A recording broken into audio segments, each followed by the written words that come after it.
सुरक्षा के लिए तो ये सपा की टोपी ही खतरा है। इनकी जो ये लाल टोपी है ना, इसको रेड अलर्ट प्रधानमंत्री जी ने वैसे ही नहीं कहा, एक खतरा है सुरक्षा के लिए, खतरा है। इस लाल टोपी का मतलब दंगा, इस लाल टोपी का मतलब हिस्ट्री सीटर, इस लाल टोपी का मतलब राह चलते हुए नागरिकों के साथ राहजनी, इस लाल टोपी का मतलब किसानों के खेत से ट्यूबवेल और वहां के पंपिंग सेट का चोरी हो जाना, यही तो है। और इसीलिए आज वो गुहार लगा रहे हैं, लाल पोटली लेकर के जा रहे हैं, हम संकल्प रहने। अरे तुम्हें संकल्प तो तुम ले ही नहीं सकते, तुम तो सो रहे थे जब दंगों में यहां के लोग मारे जा रहे थे। आखिर सचिन और गौरव की गलती क्या थी भाइयों बहनों? उन्होंने यही तो कहा था कि भाई हमारी बहन के साथ क्यों तुम छेड़खानी करते हो, और किसी भी भाई को बोलना चाहिए। अगर उसने रक्षा सूत्र पहना है तो वह जरूर बोलेगा, और अगर वह व्यक्ति प्रतिकार करता है तो सही प्रतिकार करता है कि भाई देखो हमारी बहन के साथ, राह चलती हुई बेटियों के साथ छेड़खानी मत करो। और भाइयों बहनों, ये लोग सुरक्षा के साथ यही सेंध लगाते थे। आपने 5 साल में कोई दंगा देखा? पहले तो हर तीसरे दिन दंगा होता था। क्या दंगा कराने वालों को वोट देंगे? बेटियों की सुरक्षा के लिए खतरा बने हुए लोगों को वोट देंगे? कोई स्वाभिमानी समाज अपनी बेटी और अपनी बहनों की सुरक्षा पर खतरा बने हुए तत्वों को कभी समर्थन नहीं कर सकता है। और जब संकट था तब ये 2 लड़कों की जोड़ी गायब थी,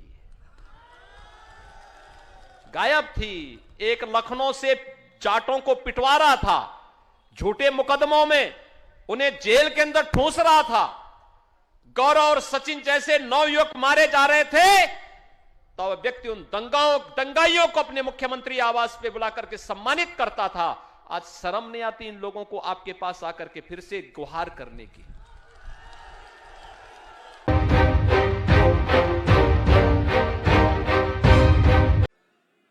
राज्यसभा की सांसद श्रीमती कांता करदम जी,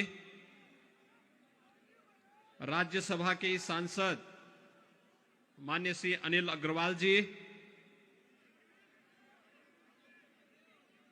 जिलाध्यक्ष दिनेश सिंघल जी, जिला पंचायत अध्यक्ष श्रीमती ममता त्यागी जी, लोकप्रिय विधायक और भारतीय जनता पार्टी की लोकप्रिय प्रत्याशी डॉक्टर मंजू शिवाज जी, चुनाव प्रभारी सुरेश चंद्र नागर जी, सत्येंद्र त्यागी जी, अशोक माहेश्वरी जी, नीरज त्यागी जी, श्रीमती सुचेता सिंह जी, राजीव त्यागी जी, श्रीमती मोनिका चौधरी जी, श्री रामाश्री शर्मा जी, चौधरी राजपाल सिंह जी, पंजाबी समाज के अध्यक्ष अजय ग्रोवर जी, जगत सिंह दोसा जी, कैप्टन चंद्रपाल सिंह जी, डॉक्टर पवन सिंघल जी और उपस्थित सभी भाइयों बहनों, आज मैं मोदी नगर विधानसभा सीट में भारतीय जनता पार्टी के प्रत्याशी के समर्थन में विशेष रूप से अपील करने के लिए आया हूं। भाइयों बहनों, वर्तमान में पूरा देश और पूरी दुनिया इस सदी की सबसे बड़ी महामारी का सामना कर रहा है। कोरोना कालखंड में कुछ चीजें आपने देखी होंगी। प्रधानमंत्री मोदी जी के नेतृत्व में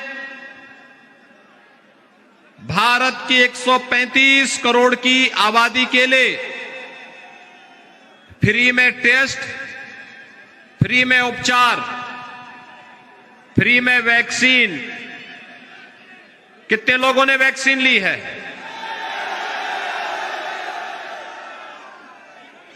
ये जो 100% लोगों ने वैक्सीन ली है, तो आप सभी लोगों को, जिन लोगों ने वैक्सीन ली है, उन लोगों तक एक संदेश तो पहुंचा ही देंगे कि जिन लोगों ने वैक्सीन के मामले में गुमराह किया था और कहा था कि ये मोदी वैक्सीन है, भाजपा वैक्सीन है, उनको तो ये बता ही देंगे ना कि भाजपा का वैक्सीन है, तो भाजपा के समर्थन में ही वोट भी देंगे।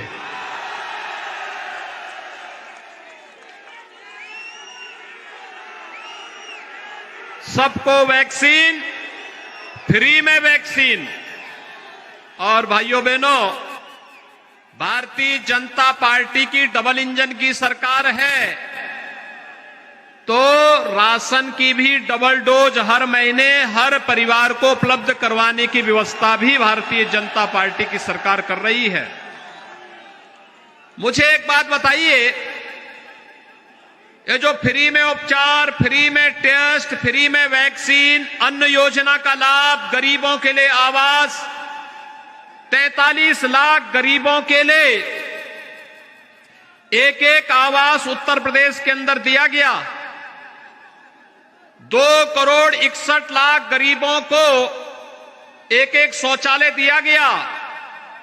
भाइयों बहनों, जो ये शौचालय, बिजली, पुल, सड़क, ये रैपिड रेल, ये 12 लेन का एक्सप्रेस हाईवे, ये डिफेंस कॉरिडोर, ये जितना भी आ रहा है, ये 2017 के पहले भी आ सकता था, लेकिन 2017 के पहले ये जो सपा बसपा वाले आए हैं ना, इनके इत्र वाले मित्र सारा पैसा खा जाते थे। इत्र वाले मित्र गरीब का पैसा और विकास का पैसा आरसीसी की दीवालों में कैद कर देते थे और विकास ठप होता था, गरीब वंचित होता था और पैसा वहां कैद होकर के मां लक्ष्मी उनको श्राप देती थी। लेकिन जब सरकार का बुलडोजर चला और जेसीबी से हम लोगों ने आरसीसी की दीवारों को तोड़ तोड़ करके आज पैसा निकाला है, तो भाइयों बहनों 30,000 करोड़ रुपए की लागत से रैपिड रेल दिल्ली मोदी नगर होते हुए मेरठ तक जा रहा है। जब ये बनेगा तो मात्र 20 से 25 मिनट में आप दिल्ली की यात्रा पूरी कर देंगे। और इसके लिए संघर्ष किया है आपकी विधायक डॉक्टर मंजू शिवाज जी ने, आपके सांसद डॉक्टर सत्यपाल सिंह ने। ये लोग बोलते थे, हम लोग बोलते थे यूपी में 30,000 करोड़ रुपए कहां से आ जाएगा। इन्होंने कहा कि नहीं, राज्य सरकार पहल करे, केंद्र सरकार भारतीय जनता पार्टी की डबल इंजन की सरकार एक साथ आगे बढ़ जाएगी, कार्य हो जाएगा। और भाइयों बहनों, आज एक कार्य हो गया। मैं आपसे पूछना चाहता हूं, 2017 के पहले हम लोग जब 2017 के चुनाव में आए थे पश्चिमी उत्तर प्रदेश में, 2014 के चुनाव में पश्चिमी उत्तर प्रदेश में आए थे, तो 2014 के लोकसभा चुनाव में ये पश्चिमी उत्तर प्रदेश दंगों की आग से झुलस रहा था।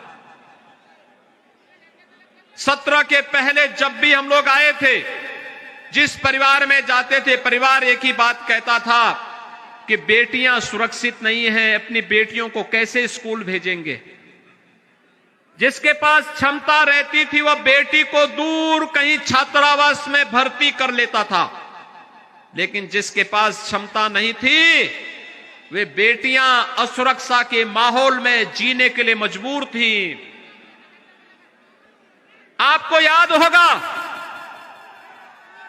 कैसे होता था। मुजफ्फरनगर में सचिन और गौरव नाम के युवकों की हत्या इसलिए कर दी गई थी, उन्होंने अपनी बहन की रक्षा करने के लिए एक सौदे से पूछने के लिए गए थे कि भाई हमारी बहन को क्यों परेशान करते हो। एक ही बात कहा था, लेकिन भाइयों बहनों, उन 2 निर्दोष नौजवानों की निर्मम हत्या कर दी गई थी। और हत्यारों को बचाने वाले कौन लोग थे? जिन लोगों को हमारी सरकार ने जेल के अंदर ठूसा था। ये वही लोग थे ना, जैसी करनी वैसी भरनी। निर्दोष हिंदुओं की हत्या करते थे, किसानों के घरों पर आग लगाते थे, और इससे ज्यादा शर्मनाक क्या हो सकता है कि भाइयों बहनों, किराना के व्यापारियों को भगाने वाला अपराधी समाजवादी पार्टी का प्रत्याशी बनता है। बुलंदशहर का दंगाई समाजवादी पार्टी का प्रत्याशी बनता है। मुजफ्फरनगर का दंगाई समाजवादी पार्टी का प्रत्याशी बनता है। और सचिन और गौरव जैसे युवकों की और सैकड़ों किसानों की हत्या के लिए जिम्मेदार अखिलेश यादव सरकार के मंत्री को क्लीन चिट देने वाला आपके यहां से उनका प्रत्याशी भी बनता है। इससे ज्यादा शर्मनाक और क्या हो सकता है? भाइयों बहनों, एक हत्या केवल सचिन और गौरव की नहीं हुई थी 2013 में। ये पश्चिमी उत्तर प्रदेश के युवाओं के सामने अपने स्वयं के अस्तित्व का एक संकट आ खड़ा हुआ था, क्योंकि हजारों युवकों के खिलाफ झूठे मुकदमे दर्ज कर दिए गए थे। हर नेता के खिलाफ भारतीय जनता पार्टी व्यापारिक संगठनों और हिंदू संगठनों के हर नेता के खिलाफ, हजारों नेताओं के खिलाफ झूठे मुकदमे दर्ज किए गए थे। उन्हें जेल के अंदर बंद कर दिया गया था, तमाम यातनाएं दी गई, महीनों तक मुजफ्फरनगर चलता रहा, कोई पूछने वाला नहीं था। और आज ये लोग दो लड़कों की जोड़ी बना करके फिर से आग की यानी उस दंगों की भट्टी में इस पश्चिमी उत्तर प्रदेश को फिर झोंकने की साजिश के तहत आए हैं। और आपको इसके प्रति आगाह करने के लिए मेरी ड्यूटी है, मैं इसलिए आपके पास आया हूं। ये तो हर व्यक्ति जानता है कि दंगाई आज 5 साल में कोई दंगा हुआ? 5 साल में कोई दंगा देखा? क्योंकि दंगाइयों को मालूम है दंगा करेंगे तो बाप दादों की कमाई को सब हम लोग कायदे से वसूली में ले लेंगे और फिर उनके गले में तख्ती लटका करके किसी थाने में भीख मांगने के लिए छोड़ देंगे कि जाओ जान की भीख मांगो। क्योंकि इन दंगाइयों का एक ही यही हाल होना चाहिए। होना चाहिए कि नहीं होना चाहिए? आप लोग समर्थन करते हैं तो फिर ये लोग किस मुंह से वोट मांग रहे हैं? कैसे ये लोग आ रहे हैं? और भाइयों बहनों, ये लोग विकास की बात कर रहे हैं। इनसे पूछिए तो क्या 2017 के पहले बिजली मिलती थी? बिजली नहीं थी, क्योंकि सपा बसपा तो अंधेरे में रहने के आदी है। क्योंकि हमारी एक कहावत है ना कि चांदनी रात चोरों को अच्छी नहीं लगती। बिजली इसीलिए नहीं देते थे, बिजली इसीलिए नहीं देते थे क्योंकि रात्रि में ही किसान के खेत से ट्यूबवेल और पंपिंग सेट चोरी करने के लिए उनको मौका मिल जाता था। गरीबों को अन्न नहीं देते थे, उनके लोग सारा अन्न हजम कर जाते थे। 2017 के पहले समाजवादी पार्टी की सरकार ने वृद्धजनों की, दिव्यांगजनों की, विधवा महिलाओं की पेंशन बंद करके उस पैसे को सपा के नेताओं को देने का पाप किया था। हमारी सरकार आई थी, मैंने कहा ये समाजवादी पेंशन क्या? पता लगा कि समाजवादी पार्टी के कैडर को इन गरीबों का पेंशन दे दिया गया। मैंने उसको कैंसिल किया और 1 करोड़ वृद्धजनों को विधवा महिलाओं को और दिव्यांगजनों को 12,000 रुपए सालाना वर्तमान में हमारी सरकार पेंशन का लाभ दे रही है। 12,000 रुपए सालाना। भाइयों बहनों, 2017 के पहले किसान तबाह था, नौजवान परेशान था, बेटियां असुरक्षित थी, विकास के कार्य ठप पड़े हुए थे और उत्तर प्रदेश दंगों की आग में झुलसता रहता था। कभी सहारनपुर का दंगा, कभी मुजफ्फरनगर का दंगा, कभी कैराना का पलायन, कभी बुलंदशहर का उपद्रव, कभी मेरठ का दंगा, यही तो होता था। आज गरीब को राशन मिल रहा है। पहले मुख्यमंत्री सरकार आई थी, मुख्यमंत्री अपना बंगला बनाता था, अपना मकान बनाता था, मंत्री अपना मकान बनाते थे। लेकिन भाइयों बहनों, जब भारतीय जनता पार्टी की डबल इंजन की सरकार बनी, प्रदेश के अंदर 43 लाख से अधिक गरीबों का मकान बन रहा है। वर्तमान में 43 लाख गरीबों का मकान। अगर सपा बसपा सपा की सरकार के इन 17 वर्षों के कार्यकाल को एक साथ जोड़ देंगे तो भी 43 लाख गरीबों को इन्होंने मकान नहीं दिया। कोरोना कालखंड में मैं देख रहा था, कांग्रेस के नेता गायब थे, समाजवादी पार्टी के नेता होम आइसोलेशन में थे। बहुजन समाजवादी पार्टी को इन चीजों से कोई लेना देना ही नहीं था। केवल भारतीय जनता पार्टी की डबल इंजन की सरकार थी या आपकी विधायक डॉक्टर मंजू सिवाच यहां पे मोदी नगर में जनता की सेवा के लिए यहां कार्य कर रही थी। आपके सांसद आपके बीच में आकर के हालचाल ले रहे थे। भारतीय जनता पार्टी का कार्यकर्ता सेवा ही संगठन है मंत्र को लेकर के एक एक व्यक्ति के जीवन को बचाने के लिए कार्य कर रही थी। जो संकट में साथ नहीं, वह सच्चा साथी नहीं, वह अवसरवादी है। वह हमारा साथी नहीं, वह अवसरवादी है। और चुनाव में अवसरवादियों को सबक सिखाने का भी एक अवसर आपके पास आता है। उनको बताने की आवश्यकता है, उनको यह बताने की आवश्यकता है। कोरोना महामारी में गायब थे, जब सत्ता में थे तो गरीबों का मकान हड़पते थे, गरीबों का योजनाओं का लाभ हड़पते थे, विकास के कार्यों में डकैती डालते थे। आज तो भाइयों बहनों 12 लेन का हाईवे भी बन चुका है। रैपिड रेल 2023 तक बन करके तैयार हो जाएगा। और अब तो हम लोग मेरठ और मोदी नगर के बीच से यहां से प्रयागराज तक 600 किलोमीटर लंबा गंगा एक्सप्रेसवे बना रहे हैं। प्रयागराज की यात्रा करनी हो तो भाइयों बहनों यहां से मात्र 6 घंटे में प्रयागराज की दूरी तय हो जाएगी। यानी 6 घंटे में इस यात्रा को आप पूरा कर लेंगे। और 6 घंटे के अंदर पूरी सुबह 6 बजे निकले, दोपहर में 12 बजे प्रयागराज स्नान किया, हाई कोर्ट का अपना कार्य किया, 2 बजे चले और रात्रि को 8 बजे मोदी नगर में।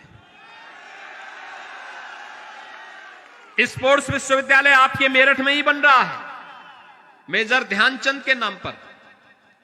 आज तो विकास द्रुत गति से आगे बढ़ रहा है।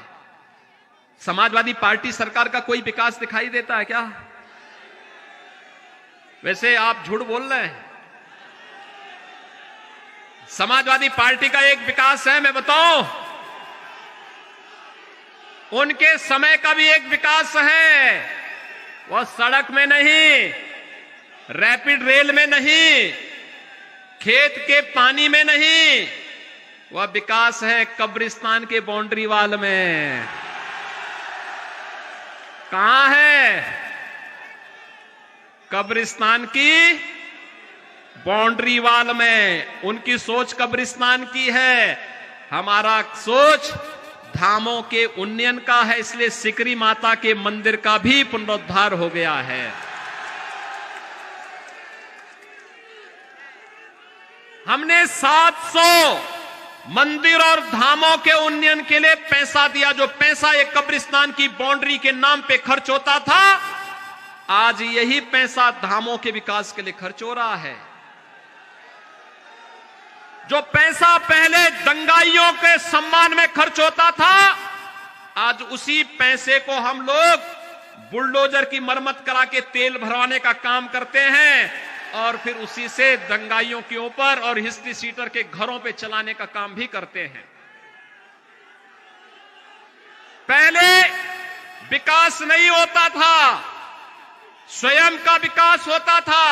अब तो भाइयों बहनों विकास भी है और बुलडोजर भी साथ साथ चलता है।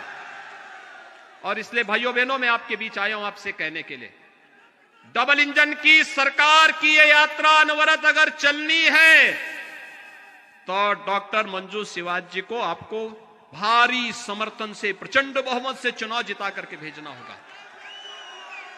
उनके कार्य को आपने देखा है, मजबूती के साथ अपनी बात को लखनऊ तक पहुंचाती हैं, मोदी नगर के विकास की समस्या को उचित मंच पर रखती हैं और विकास और सुशासन के माध्यम से नौजवानों के लिए रोजगार की व्यवस्था हो, नौजवानों के, किसानों के उन्नयन का हो, व्यापारियों की सुरक्षा का हो, बेटियों की सुरक्षा का हो, इन मुद्दों को दमदार तरीके से सरकार के सामने रखती हैं।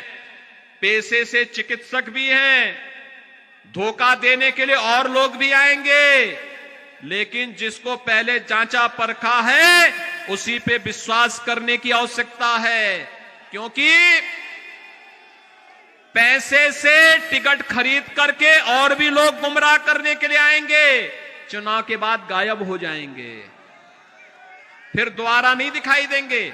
और इसलिए भाइयों बहनों धोखे में मत रहना। चुनाव में बड़ी सभाएं नहीं हो पा रही हैं, डिजिटल माध्यम से ही आपके पास स्मार्टफोन होगा, डोर टू डोर एक एक परिवार के साथ संपर्क करिए और सभी लोगों से संपर्क करके अनुरोध करिए कि पश्चिमी उत्तर प्रदेश में बेटियों की सुरक्षा, व्यापारियों की सुरक्षा केवल डबल इंजन की भारतीय जनता पार्टी की सरकार ही दे पाएगी। ये सुरक्षा सपा बसपा के लोग नहीं दे पाएंगे। इनमें तो प्रतिस्पर्धा चल रही है, प्रतिस्पर्धा इस बात को लेकर के कौन कितने बड़े डकैत को, कितने बड़े माफिया को, कितने बड़े हिस्ट्री सीटर को टिकट दे रहा है, एक प्रतिस्पर्धा चली है। और भाइयों बहनों हमें उस प्रतिस्पर्धा में नहीं पड़ना, हमें तो केवल ऐसी सरकार चाहिए जो विकास भी करा सके, सुरक्षा भी करा सके, दंगाइयों को ठिकाने भी लगा सके और नौजवानों के भविष्य को उज्जवल भी बना सके। और वह कार्य केवल भारतीय जनता पार्टी करेगी। आप सभी लोग भारतीय जनता पार्टी के चुनाव चिन्ह कमल के निशान और डॉक्टर मंजू शिवाज को चुनाव चिन्ह के साथ जोड़ करके भारतीय जनता पार्टी को जिताने के पक्षधर हैं। सभी लोग, जहां तक मेरी आवाज जा रही है इधर, सभी लोग अब हाथ खड़ा करके थोड़ा मुझे संकल्प करके मेरे सामने बताओ, दोनों हाथ ला करके बोलो, दोनों हाथ ला करके, भारत माता की, भारत माता की, भारत माता की।